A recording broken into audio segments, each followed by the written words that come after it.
বাবু রাগ করো না, এখানে একটা সই দিয়ে দাও তো। কিসের সই?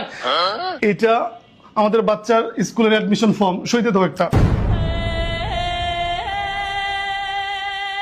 শোনা, এই তুই শুনবি?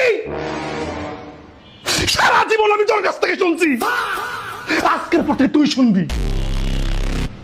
তোর যত সয় সম্পত্তি, বাড়ি গাড়ি আমি সব লিখে নিছি। আজ থেকে তুই পথের ফকির। 500 টাকা চাইলে 500 টাকা কি করবো? আমি না ছেলে মানুষ, আমি আমার সাথে চাকরের মতো ট্রিট করতি। আজ তোর পথের ফকির বানাইছি, 5 টাকা যদি আমার পায়ে পড়বে। শোনো, আমার কথা শোনো, তুই আমার শুনবি। তোমার কলমে কালি নাই, সাইন করতে পারি নাই। বিধি কলমে নাই কালি। তুমি কি রাগ করলা? আমি তোর সাথে প্র্যাঙ্ক করছি, প্রমেশ, প্র্যাঙ্ক করছি। এটা কিছু না, মাফ করে দাও। তুমি কি রাগ করলা? দলিলপত্র বালাই বানাইছো, ব্যাগটা গুছাও, বাসাতে বাইরে মাফ করে দাও। কলম ডালে যাও।